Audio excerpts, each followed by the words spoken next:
When it comes to Disney, and more particularly this channel, we've mostly looked at their own animation studio, some of their live action films, and of course Pixar. Disney Animation being the heart of the entire Walt Disney Company, and then my own continued attention to push into the theme parks. But there is one area I have rarely talked about despite having so much influence on my own childhood, one that has truly influenced modern pop culture when it comes to certain musicians or short feel-good entertainment in the most wackiest of ways in the realm of television, where it obviously relates to the Disney Channel, the home of the company's grand intro into the 21st century, with TV series and movies galore. Because honestly, when you grow up in an era that hardly has TV dominating the household, where movies are released once a year, you absolutely will consume watching the series they produce on the small screen on their own channels. At least for someone like me who's willing and wanting to become a fan of Disney, where it has that special place in my heart for inspiring my pursuit and passion. Its relevance still remains to be important today when it comes to newer artists, big or small,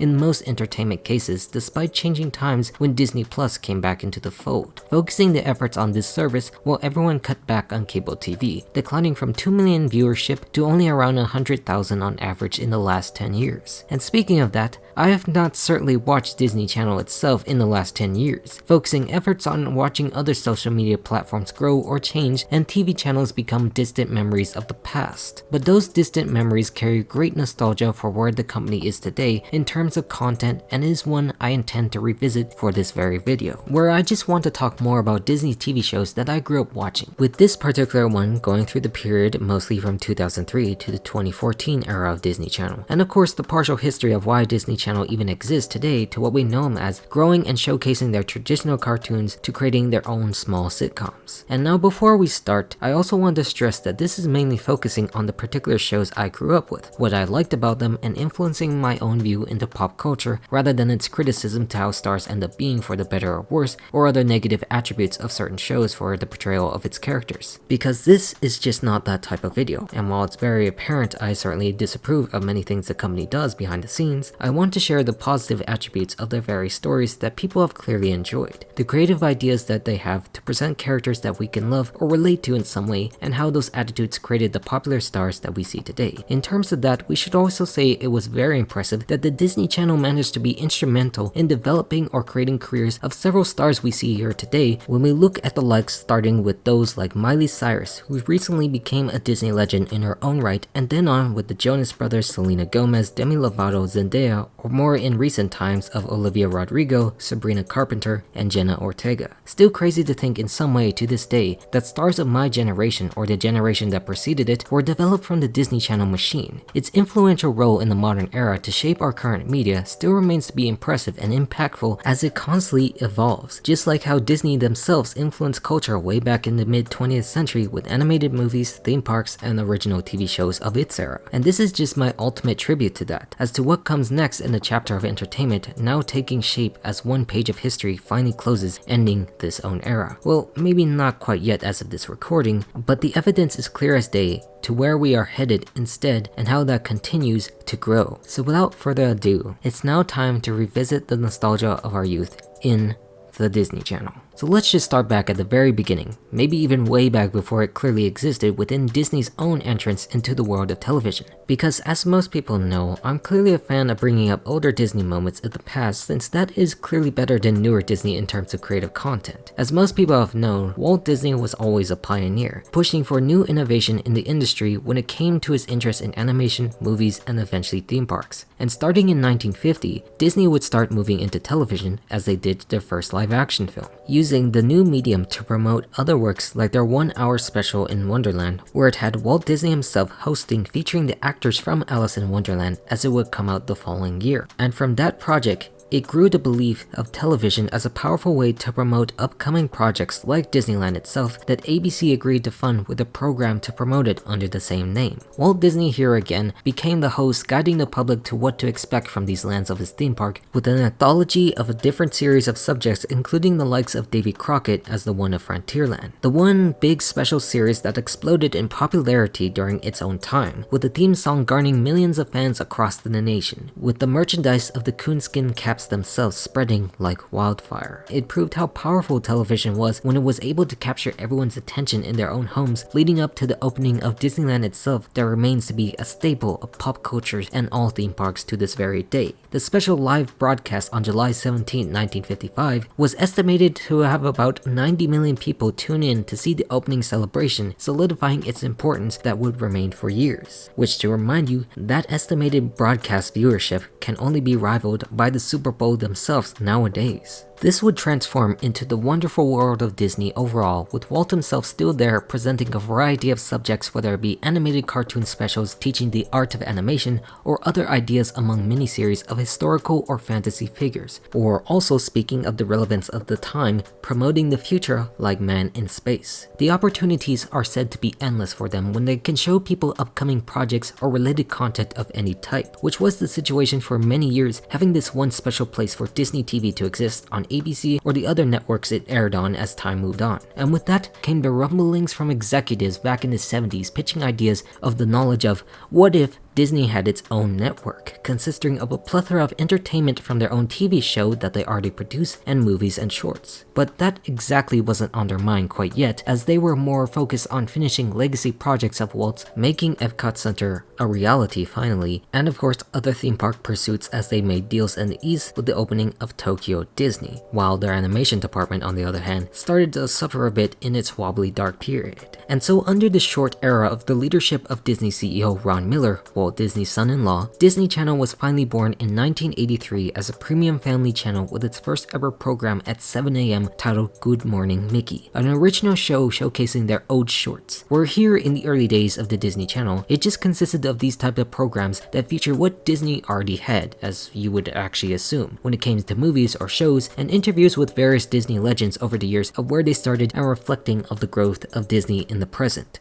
But the 90s is when Disney Channel started to form its own identity, as we see many other programs and shows appear over time. You know, the classic nostalgic youth of people's childhood, as the one that separates itself with its own original content away from their own movies. From the family image it cultivated from having the library of older Disney programs to a more younger audience amidst the rise of executives like Anne Sweeney, that they wanted to cater to a more preteen audience now with shows and music, starting off the explosive success of the Disney Renaissance. Such actions began with the separation of program blocks like Playhouse Disney, Vault Disney, and Zoog Disney, where the original content started. In this period, the biggest example that I remember coming out of this era was mostly the original films like Xenon, Girl of the 21st Century, and Halloween Town. Of course, they weren't the first movies released being that was under wraps, but for me, who was born a few years after these movies were released, that's what I generally remember this whole entire era starting off, in the first original films I watched that took Disney Channel into its own. Just to put this in perspective, I was born in 2001, so I came into the time period when Disney was finally transitioning into its more familiar pop preteen image, where looking back on it in a way, I do consider these movies to be classics, going into the cringy stories about younger teens trying to fit into pop culture or finding themselves in strange spooky worlds that their grandmother inhabits as an actual witch. There's just a lot of charm about this original movie era while being woefully bad as films of this type, where it just helped me grow up into the world of pop culture more easily because, you know, it was something for me to watch and I hardly understand what the hell was going on anyway. Something about these types of content obviously feel different from what the standard Disney had produced, and it probably encouraged them to lean more into that rather than what Walt Disney would provide. Yes, Disney Channel would still air their theatrical films from time to time, but unfortunately everything else like the nostalgic era of older Walt Disney era content started to fade out with the onset of the 21st century, focusing on new original programming for a wider audience. But obviously knowing what kinds of things I focus on with this channel, I geared more into the animated series, including ones based upon the direct-to-video era with movies of the likes of Aladdin or Hercules that didn't actually premiere on Disney Channel for the most part except the early days or seasons so on, and then more on ABC or other networks when it came into its own success. Instead, having them start out with their own original animated programs like the original Proud Family, or of course the most famous, and perhaps my most beloved early childhood memories series of Kim Possible. This is a series I literally grew up with, being what I consider to be my staple of what Disney Channel brought that was different from the rest. Of course, you had other cartoon series by other networks in the years before that preceded this one, but Disney managed to strike gold with a balance of a teen hero that appealed to all, both boy and girl, because of the environment that they were in. Normal high school society on one hand, and of course the action-packed hero adventure saving the world from various supervillains. Of course, being a younger baby at the time, I gravitated towards the comedic nature of her friend and sidekick and eventual boyfriend, Ron Stoppable, who is one of the most powerful Disney characters ever created, having that mind create such genius inventions like the Nako, with Rufus, voiced by Bart Simpson herself, Nancy Cartwright, adding so much charm as a naked mole rat. One day I'll eventually cover this series in full, but just talking about the overall fun nature of the series influenced most of what Disney Channel series would be about, and as we would see both in terms of animation and live action TV shows, where you could not forget the impact that villains had in terms of both Draken and especially Shigo for the time being rivals to Kim Possible and then eventually friends to the heroes by the end. Which I cannot forget about Kim Possible herself, voiced by Christy Carlson Romano, who starred in Even Stevens previously, the show that gave way to Shia LaBeouf's eventual 2000 stardom that I also remembered watching and enjoyed, showing us that this would be a tight-knit network when cast and crew would eventually appear in multiple programs and areas of the Disney Channel, giving way for the more future content within the mixture of both animated and live action that we all come to know, and of course the overly zany and wacky comedic nature of each series. And speaking more about the animated series at the time concerning Kim Possible was the factor of other Disney animated movies released in the early 2000s, getting their own TV shows more featured on the Disney Channel itself, like Lilo and Stitch that did have a crossover with Kim Possible, and other animated Disney television shows, and then Emperor's New School based upon the Emperor's New Groove having the most original cast except for David Spade's Cusco. Like I said about the actors being stitched together, so were the shows themselves, as we would see later on with Lilo having crossovers with both Kim Possible, The Proud Family, and American Dragon Jake Long, with the last appearance of course another series called Recess. For younger me, it opened up this wild world of possibilities of characters interacting from other stories, whether it be from a Disney Channel show to a Disney animated movie apparently in the same universe like Hercules and Aladdin did on their own TV shows back in the late 90s. I find it interesting this was based upon the fact of Lilo and Stitch's own promotional campaign before the movie release, in terms of Stitch ruining other Disney movies that showed how easy it is to bring them all together, especially in this form. Which, for that reason, we are not talking about the House of Mouse that aired on Toon Disney most of the time and other actual networks. That is also another topic for another video. But besides this early start that showcased animation's power in the television realm that would last for decades, and unfortunately remains to be the only place that Disney does 2D anymore, is where we begin with the live action TV shows themselves. Because as we all know, the real start to Disney Channel's success came from what we know as the most popular singers of this era. By 2004, Anne Sweeney became president of the Disney ABC television group, seeking to make the channel the big profit driver of the company, which, looking at it nowadays, and actually back then, I'm not sure how you could say that amidst a growing theme park industry that opened almost every day, but certainly understandable as a move to foster the stars of the next generation, with films like The Cheetah Girls or Cadet Kelly receiving millions of views upon their release as newer generational films competing with the likes of Nickelodeon, and eventually completing its brand transformation of popular stardom. Going off the success of Even Stevens and Lizzie McGuire brought forth this new era of That's So Raven, Sweet Life of Zack and Cody, and most famous of all, being Hannah Montana, the first of the many multi-cam sitcoms that would air and would fortunately have the benefit of shaping my own childhood on screen in live action television department, as it would air in succession with those animated TV shows. Obviously in this regard, we would mostly be talking about Hannah Montana being the more popular and still relevant in the success of Miley Cyrus' interesting career, as evident again as we did finally see her get a Disney Legend Award in 2024. All from the impacts this series had, talking mostly about the double life of a pop sensation and a typical teenage girl. Of course, with that knowledge and what we knew coming down the later years with Miley or other Disney networks, it would certainly ferment the more controversial image. But again, for the sake of this video, I only want to discuss why we liked it story-wise or cultural-wise. Because when you look at the overall positives, you can actually see why it took off to great success, focusing on this character that was based upon Miley herself, since her first name is used for her real persona and then the transformative figure of Hannah Montana, focusing focusing on the identity of a person and growing with friends and family through the use of what Disney knows best in terms of music and stories mushed together. And when we look back on Hannah Montana, we look back to the grand lesson of questioning between wants and desires. What do you want to be when you grow up, and how do you need to live that way? Investing yourself as an individual the way you want to live in this world and coming to accept that. And that's the reason why I connected with so many of us, even though through the main star, I was clearly not the target demographic and was just there for the comedic moments. Until I myself realized the impact it would have on the outside world, showcased within Miley Cyrus' own experiences comparatively to Hannah herself, and Disney's own global impact to great stories and stardom whether we like it or not. That the huge positives outweighed most negatives when it did still launch her successful musical career, and then gave Disney the commercial success it was looking for under the new branded leadership of the channel when again, Disney animation was not doing so great in the 3D transitionary period of the 2000s, where when it came to Disney itself, this was the image that most people just generally knew about. And speaking of Miley Cyrus, she did star into the Disney movie Bolt by 2008, and also within the Disney Channel system was involved in The Emperor's New School as the voice actor. That showcased they really did like her own talent, which all culminated in the same year getting their own Hannah Montana theatrical release movie that also had Taylor Swift cameo as herself, remembering that this was released during their both early starts as singers,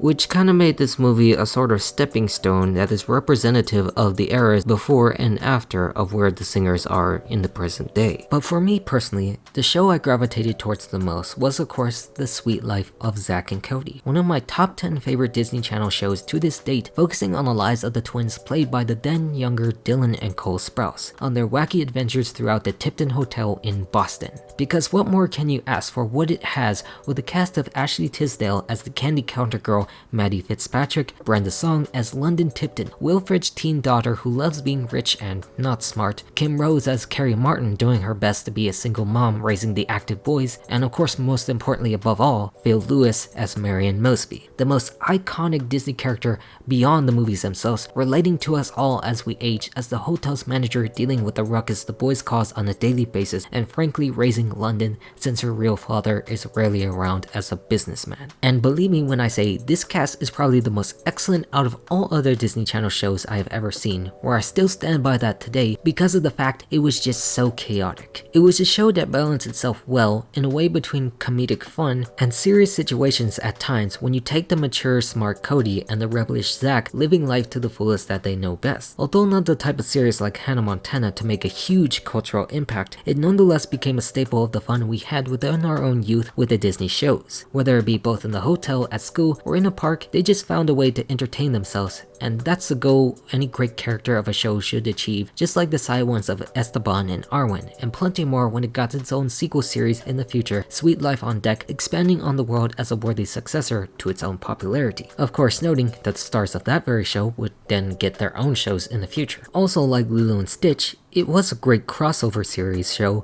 with the aforementioned Hannah Montana and That's So Raven appearing. But with this starting out the era of shows, especially the beginning dominance of musical focus that Hannah Montana brought, obviously swept back into the newer original movies that they wanted to make, increasing it much more and reducing almost all acquired or older Disney content at the time. And when you think about where these shows are focused on, of course the target would be us kids still in school, from elementary to high school, with the most beloved thing to come out of Disney Channel to date that everyone can remember in High School Musical. The age-old universal movie of appeal that most people remember to this day with its songs and its own cast. Because who could ever forget the relationship of Troy Bolton and Gabriella coming together from different sections and groups of their school for their own musical. Speaking of topics that seems to divide us but then eventually unites us. Again, having the other TV actors from their shows like Ashley Tisdale break out into roles like Sharpay. In fact, we can just jump into the whole trilogy here of the movies into this conversation for going above and beyond with its numbers and the story itself, despite mostly being not well received for its sappy tone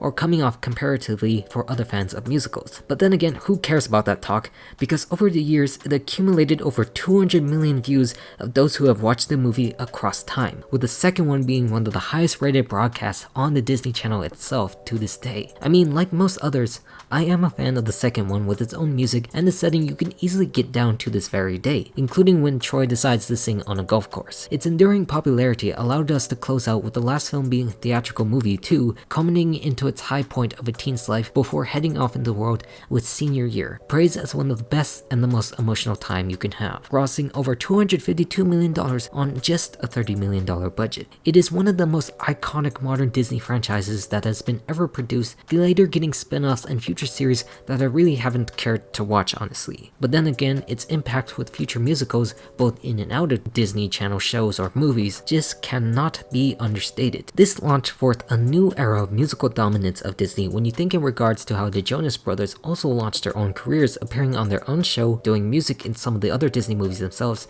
and then finally appearing with Demi Lovato in Camp Rock, who we knew also got her own show with Sunny with the Chance, and then later appeared with another rising singer of her own type in Selena Gomez. More and more of these stars just started to appear, with the power of Disney Channel which is unquestionable at that point, with 2007 starting to launch a new era with them doing shows like Wizards of Waverly Place airing. Now I want to mention this not just for the fact it is a major top 10 alongside Sweet Life, but how in recent times when legacy shows are making a comeback for Disney Channel or appearing on Disney Plus include beyond Wizards of Waverly Place. In particular, I did think about making this video when this actually aired and I saw it, bringing back characters like Justin teaching a newer generation alongside the return guest star of Selena Gomez herself years down the line of the finale and her own successive career like Miley Cyrus as a pop singer. Which again, funnily enough, mentioning the tight-knit network we talked about earlier was when Selena Gomez did star as a guest on Hannah Montana and then other shows like Sweet Life before getting this own show, which then actually translated into Wizards and Sweet Life and Hannah Montana crossovering into one episode eventually, if you can wrap your head around that and the entire lore of characters looking the same in this universe. But anyways, going back to the point of having Selena Gomez feature back on newer shows like Beyond Waverly Place makes me think back on the good times I had when I did watch shows like this, being really impressed and fond of her own ability to play characters like Alex Russo, attempting to enjoy life with or without magic, playing off this fun sassy attitude with the seriousness of her older brother Justin and the weirder nature of her younger brother Max. The series just dives into the importance of family, staying connected and learning to work hard to develop your own self in terms of your life regardless of any special ability. It is also done through the use of magic itself, previously seen into films like Halloween Town with a bunch of kids born with powers that most of us dreamed to have, that we could actually solve our own problems with a wand but actually being more complicated than that. Most of these Disney Channel stories are developed for our own personal growth, relating to a bunch of factors that we don't specifically have, like seeing them on screen, but moreover mentally, that you can find yourself easily connecting with Miley Stewart or Alex Russo despite the fact one is secretly a pop star and the other one is a wizard because of their own social desire. And because of those factors, it's not hard to see why they became enormous pop stars soon after. Whether that be for better or worse is just another question. Again, you have to go back to this discussing the tight-knit system when they had other characters and side stars that would also star in various other Disney projects and original movies, that they sing songs or they just act in them. You'd see one character here and later they'd be on here as a testament to their trust in the power of their own stars, whether it be on a cartoon or a regular sitcom. But alas, they still didn't forget where they came from, with reviving other ideas like more series from their own animated classics like Tangled, and then again doing something big for Disney villains in what I consider to be the weirdest possible way I can't wrap my head around those characters having in films like Descendants once again, spearheaded by Kenny Ortega, who did the High School Musical films, blending both avenues of Disney Channel content with Disney animation that focuses specifically on the relationship of the offspring of heroes and villains, if you could believe that some of these villains could even have offspring for this specific adaptation. I mean, yes, there were other animated programs that aired along the years, like their newer TV programs from the freshly bought properties of Star Wars and Marvel, or other classics like Gravity Falls, but I generally know that they were served or lumped into other separate networks like Disney XD and so forth, where again, we just are here to focus more specifically on the Disney Channel. And speaking about those specific circumstances is where I really wanted to talk about this one particular series that stood out among the best, what could be considered to be the pinnacle of the Disney brand when you lump in both music, animation, technology, or other topics that speak to the philosophy of Walt's endless search of creativity possible within the own TV channel. Where yes, I am indeed talking about Phineas and Ferb, my most favorite Disney Channel TV show, beating out Kim Possible as it did air in the same year that the show finally ended. Because when you remember what year this video was uploaded to, you understand that this series is also getting a comeback, ending about back in 2015 when I also stopped watching the Disney Channel. This series is the culmination of what made Disney Channel great when we talk about those early sitcom shows with a pair of stepbrothers who go on making the best summer ever, doing their best to live each day, inventing the most craziest things imaginable only possible in the human imagination, also under the watchful eye of their sister Candace, played yet again by the great Ashley Tisdale, where their pet Perry the Platypus is a secret agent battling the super evil genius, if you could believe it, Dr. Heinz Doofenshmirtz, played by series co-creator Dan Povenmire, or of course, Jeff Swampy Marsh playing Major Monogram. And you get what I mean when you're combining the essence of the other Disney Channel shows, when you have a character saving the world like Kim Possible, also living a double life like Hannah Montana, and the sister fighting to stop their brothers and tell their mom like Sweet Life when you think of characters like Mr. Mosby. It's not directly inspired by such events or characters the way they go, but the way the series goes about telling the plot of those two worlds, it just creates tons of fun without you getting bored at the same formula with all the plots follow. As they have said in the past, nothing changes the boys because they know what they want and want to make every day the best, but everyone else gets to change their world because of it. Phineas and Ferb just represents the core idea of Disney, to go about making the most of each and every day with the wildest ideas possible. And that's why I said earlier, it speaks to Walt Disney's character in the sense you look at his life and his accomplishments and you see him try to go bigger and better. An animation empire, live action films, television, and of course theme parks, and a planned city of tomorrow. He's always thinking ahead about what's the next big thing, and the boys themselves in every episode embody that very belief that I too hold, where I've always loved them going about doing things like roller coasters, going to Mars, traveling the world, because that's exactly what our kid-like imaginations dream of doing. We always want to do better in service of what is fun, because that's what gives our lives meaning, which shows like this allows us to go in our own imaginations into a physical reality that actually exists, still animated of course. You can also say the same thing for Deuce's character and what he into events with his own innators, mostly being useless for the most mundane situations, but also a testament to his own character and tragic backstory wanting to do better. Also realizing he can have a nemesis he can call his best friend. It has that flavor that can appeal to all families with people of every age, like the best that Disney could offer in their past, and another thing that needs its own video to really talk about. Also containing the most biggest and renowned collection of songs I've ever heard, remembering too as the added bonus when they find themselves in the greatest inventions or situations on Earth. And its continued prevalence with the renewal of the very series proves how well liked it has become as a staple to be worthy of giants alongside their own film division for a legacy many generations will have the opportunity in seeing. Perhaps being the highest point it could go following the years with the rise of Disney Plus lately and where we find ourselves now in the cord-cutting era. Because unfortunately after the mid-2010s with their own focus into streaming, less people would indeed care about the channel and more reports would follow stating